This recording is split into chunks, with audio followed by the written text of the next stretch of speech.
Jangan lupa subscribe channel TV9 News dan nyalakan notifikasinya.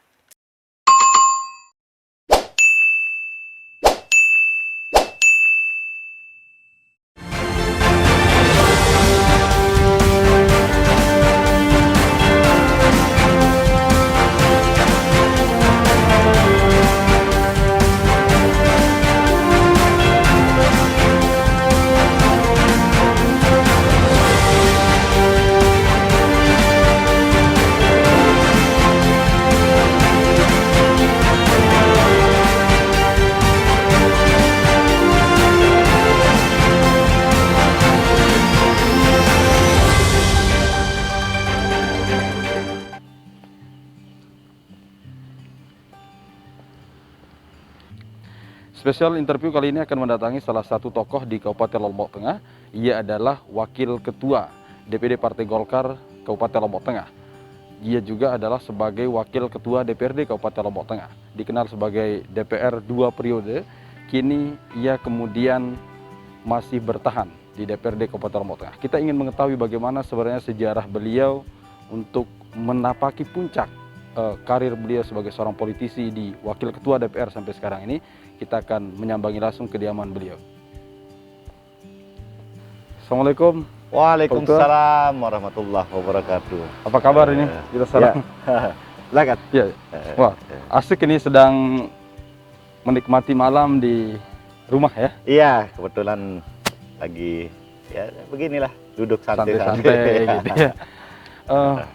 Bang, masih apa kegiatan sekarang? Maksudnya di kantor DPR. Ya, di rumah dulu lah. Nanti kita bicara di DPR. Ya, kalau di rumah ya kebetulan. Atau kita buka masker karena jarak kita sudah lumayan ini. Oke.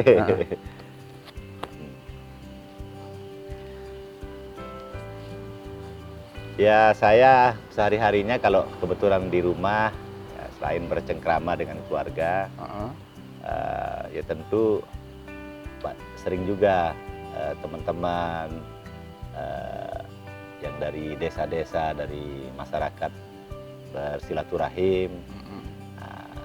Tapi kebetulan untuk beberapa hari terakhir ini kita khususnya di Kopang tadi juga baru habis dari pemakaman, kebetulan ada keluarga yang meninggal dunia ya. Bang, lalu Rumiawan ya. Kita lupa perkenalkan tadi namanya, lalu Rumiawan.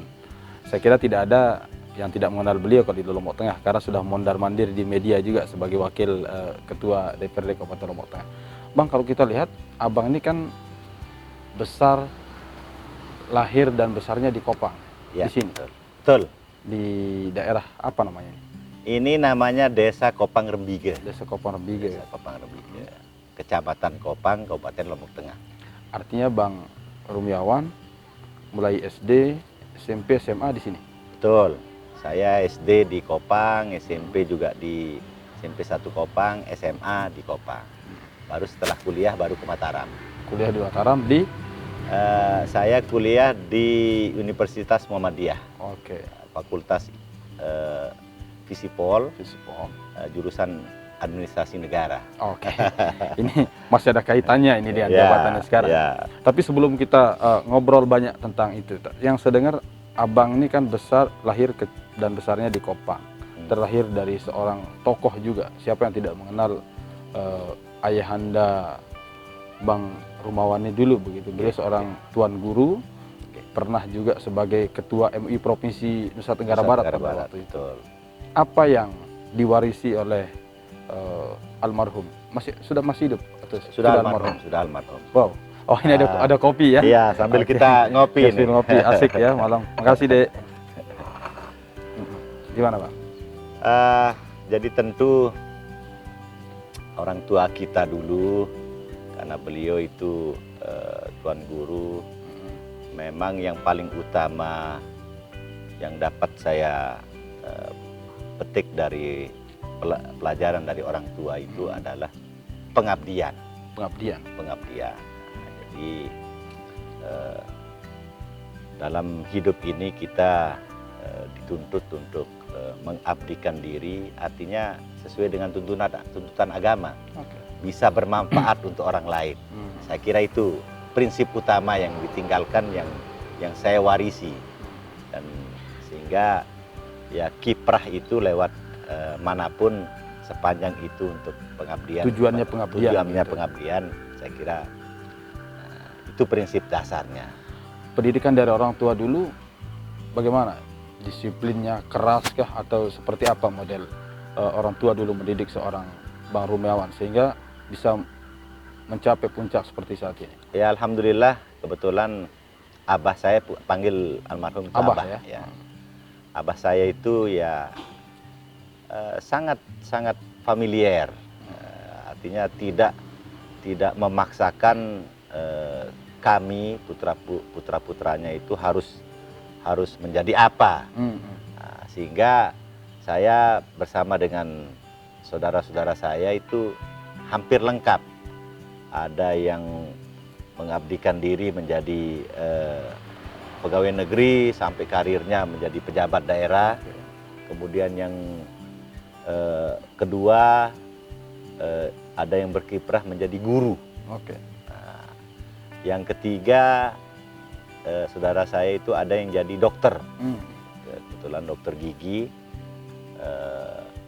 Yang keempat sama PNS juga di dinas sosial, dulu berakhir di Kota Mataram. Oke. Nah, saya sendiri jadi politisi. Kita skip dulu itu sebelum kita masuk ke arah sana. Tapi yang saya ingin tahu betul adalah apa yang dirasakan oleh Bang Rumiawan dulu pada waktu masih kecil melihat aktivitas orang tua pada waktu itu. Orang tua juga kalau tidak salah kabarnya beliau adalah seorang politisi dari partai yang dimana abang sekarang dibesarkan. Oh iya betul. Jadi memang saya khususnya berbicara di partai, khususnya di Golkar ini, bisa saya istilahkan saya itu kader biologis. Oke. Karena memang ayah saya dulu pernah juga menjabat anggota DPR Oke. di daerah. Kemudian itu di era tahun 70-an. Oh. Nah, kemudian di era tahun 80-an kakak saya yang nomor 1 itu juga pernah, walaupun jadi PNS tapi dulu Di zaman Soeharto gitu ya masih bisa masih jadi. bisa menjadi DPR juga lewat Golkar. Oke. Nah, saya lah yang meneruskan sekarang ini. Oh, dari Golkar. Gitu. Dari Golkar. Berarti memang darah politisi yang sekarang abang lakoni ini adalah diturunkan dari seorang abah.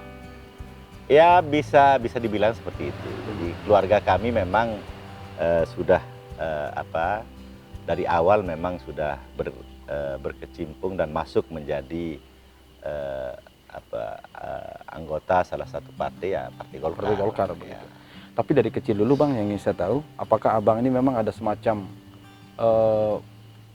ketertarikan terhadap partai politik, ada ketertarikan sebagai seorang politisi, Ya. atau sejak kapan kira-kira itu mulai muncul begitu? Saya memang dari usia muda sekali, dari SMA mau masuk dari SMP mau masuk ke SMA, senang berorganisasi. Oke. Jadi saya OSIS masuk gitu ya. ya, jadi baik organisasi di sekolah maupun di luar sekolah. Dulu ada namanya AMPI, yang kalau sekarang AMPI gitu, itu apa? Angkatan Muda Pembaruan Indonesia. Oke. Sekarang menjadi dulu underbow Partai Golkar juga. Oh ya. Dan organisasi-organisasi lain mulai dari kampung bersama dengan perkumpulan-kumpulan remaja, Remaja masjid kemudian gitu ya. remaja masjid. Saya pernah juga menjadi ketua remaja masjid di Kopang, dan banyak sekali. Artinya dari akumulasi pengalaman organisasi itu timbullah ada semacam kecintaan terhadap organisasi partai politik. Ya, jadi persis sekali. Karena gemar, kemudian kita bisa banyak menyerap ilmu dari pengalaman-pengalaman itu bersama dengan teman-teman. Nah, itulah yang membuat saya belum lagi kiprah di teman-teman yang gemar olahraga. Nah, saya juga suka ikut berolahraga juga, juga. suka olahraga. Ini boleh kita sambil minum, Bang? Oh, Sambil silakan, minum. silakan. Aduh, Oke. ini sambil Kita biar sampai lupa. biar agak santai. Iya, iya. Oke. Silakan, silakan. Oke. Oh, Abang senang berolahraga juga? Alhamdulillah. Jadi Olahraga dulu apa? saya aktif sekali di bulu tangkis, tapi yang banyak itu di sepak bola. Sepak bola. Sepak bola. Saya membangun klub di Kopang karena dulu kita punya sejarah cukup bagus. Oke.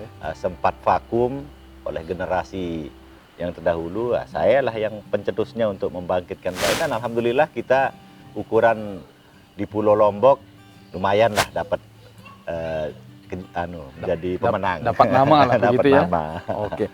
Berarti wah ini semua ditekuni nih, mulai dari organisasi Alhamdulillah, yang alhamdulillah. ini sampai dengan kemudian senang berolahraga Ya, begitu.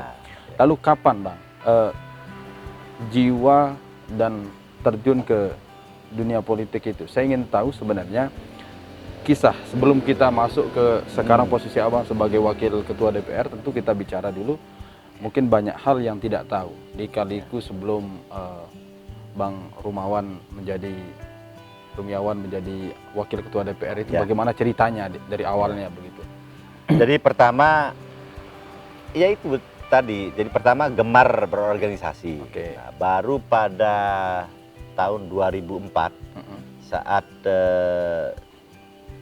sistem pemilu yang seperti sekarang itu kan masih baru, Oke. pemilihan langsung, itu saya dipilih menjadi panitia kecamatan PPK. PPK. Oke. Di PPK pertama saat pemilu pertama kali digelar dengan sistem seperti sekarang ini, Oke. saya lah panitia kecamatan pertama. Oh. Nah, baru 5 tahun berikutnya saya ikut juga, sudah masuk ke partai politik. Nyalek. Kebetulan ditunjuk menjadi pengurus kecamatan. Golkar. Waktu Partai Golkar. Pengurus kecamatan Partai Golkar. Partai Golkar. Oke. Nah, Abang pernah jadi tim sukses juga kabarnya? ya, itu zaman Mami Ngoh dulu nyalon bupati, saya ditunjuk jadi ketua tim sukses Kecamatan kecamatan Kopang. Kopang. Oke, kita skip sampai di sana dulu, Bang. Ya. Karena kita ingin cari spot yang berbeda nih. Oh, Nah, gitu. ya. Oke, kita ingin cari spot boleh, yang boleh, lain boleh. biar suasana di rumah Abang ini lebih santai gitu. Siap, siap. Bisa kami akan melanjutkan perbincangan kami di spesial interview bersama Abang Lalu Rumiawan. Kita cari spot-spot yang lain dulu nih biar kita agak lebih santai diskusinya malam-malam. Mari, Bang. Mari, mari, mari.